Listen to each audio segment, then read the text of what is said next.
हाय प्यारे दोस्तों, संगीत को जल्दी कैसे सीखा जा सकता है। बहुत मेरे साथियों का कमेंट आता रहता है, मेरे व्हाट्सएप पर मैसेज आता रहता है कि गुरुजी हम बहुत बोर हो जाते हैं, बहुत टाइम लगता है संगीत सीखने में। तो ऐसी कौन सी ट्रिक है जिसे फॉलो करके हम जल्द से जल्द संगीत सीख सकते हैं, हारमोनियम कीबोर्ड या सिंगिंग सीख सकते हैं। तो सबसे पहले तो मैं आपको क्लियर कर दूं कि संगीत में कोई भी शॉर्टकट नहीं है, बशर्ते अगर आप कुछ तरीक़ों को सही ढंग से अगर रियाज़ करते हैं, सही गुरु को चुनते हैं और सही तरीके से रियाज़ करते हैं, तो आप बहुत ही जल्द संगीत में एक अच्छा मुकाम प्राप्त कर सकते हैं। जैसे कि सबसे पहले हम बात करते हैं कि संगीत सीखने में सबसे अधिक रोल किसका रहता है? हाथ का, चाहे आप सिंगिंग सीख रहे हो, चाहे हारमोनियम, चाहे कीबोर्ड, चाहे पियानो।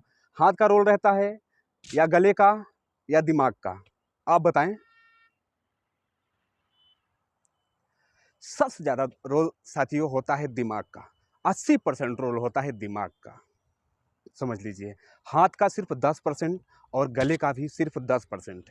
चूँकि जो चीज़ें हम ऑब्जर्व करते हैं, इनपुट लेते हैं, उसे ही हम आउटपुट करते हैं। बाकी संगीत में हम कुछ नहीं करते, कुछ भी नहीं करते। कहने का मतलब, जितना अच्छा हम इनपुट करेंगे उतना ही अच्छा आउटपुट दे पाएंगे। आप फ़ोटो स्टेट के दुकान पे जाते हैं, देखते हैं कि जितना अच्छा, जितना साफ क्लियर आपके पेपर पर लिखा होता है, उतना ही साफ अगले पेपर पर आता है। तो यही बात हमारे संगीत में भी है कि जितना क्लियरली हम कान से अपने सुनेंगे अगली बात को, चाहे वो हम हारमोनियम सीख रहे हैं, चाहे कीबोर्ड सीख रहे हैं, चाहे सिंगिंग सीख रहे हैं, जो हमारे गुरुजी सिखाते हैं, जितना हम क्लियर उसे सुनकर अपने माइंड में घुसाएँगे, हर एक सुर को, एक सुर को जितना क्लियर हम अपने अंदर ले पाएंगे, उतना ही क्लियर हम उसे गा पाएंगे, उतना ही क्लियर हम उसे बजा पाएंगे।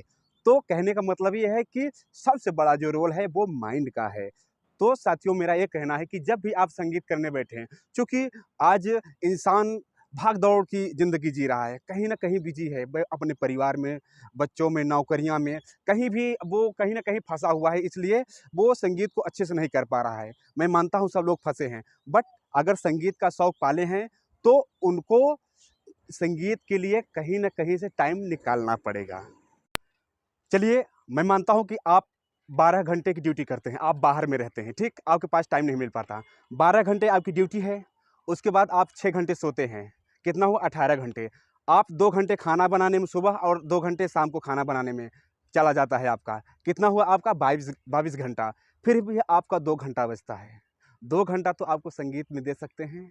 यही नियम है साथियों, यही रूल है कि जब तक आप कंटिन्यू संगीत को नहीं देंगे, पर डे आप संगीत को नहीं करेंगे, संगीत तब तक नहीं होगा। और जब आप काम पे हों, जब आप अपने धंधे पर हों, तब उस समय मान लीजिए कि सिर्फ आप धंधा कर रहे हैं, आप सिर्फ काम कर रहे हैं। और जब आप रियाज़ पर हों, जब संगीत सीख रहे हैं, तो आप ये समझें कि सिर्फ मैं संगीतकार हूँ, संगीत के अलावा मुझे कुछ भी नहीं मालूम, कुछ भी नहीं आता।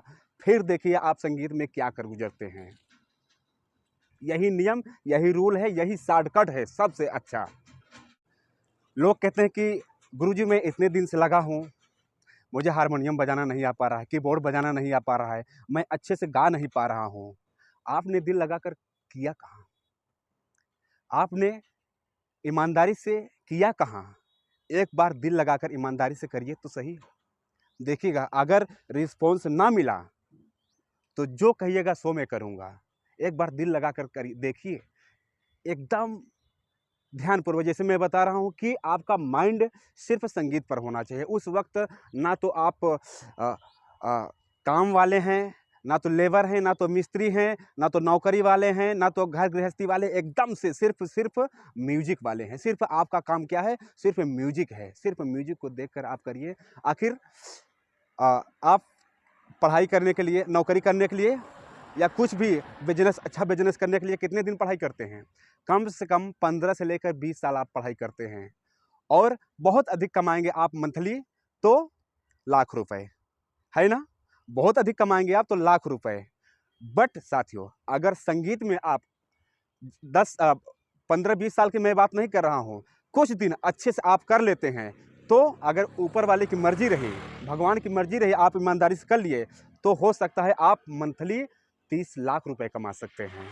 पूरी गारंटी के साथ मैं बोल रहा हूँ, मंथली आप 30 लाख रुपए कमा सकते हैं। और तो आप जाने दीजिए, और इज्जत, सम्मान, शोहरत, आपका नाम, तो वो तो बहुत बड़ी बात है। उसे तो छोड़ दीजिए आप अलग से। ठीक साथियों, तो आप निराश ना हो, दिल लगाकर एकदम ईमानदारी से लग जाइए। सुनिश्चित है कि कुदरत ने यहाँ हमें, अगर हमारे दिल में, हमारे दिमाग में संगीत के लिए कुछ न कुछ बीज डाला है, तो हमें पहुँचाएगा ज़रूर। तो हमारा फ़र्ज़ बनता है कि हम ईमानदारी से उसमें लग जाएँ। ठीक? तो यही छोटा सा वीडियो था साथियों। उम्मीद है कि अच्छा लगा होगा। मिलते हैं किसी और प्यारे से वीडियो के साथ। तब तक के लिए सभी दोस्तों, सभी साथियों से नमस्ते, प्रणाम।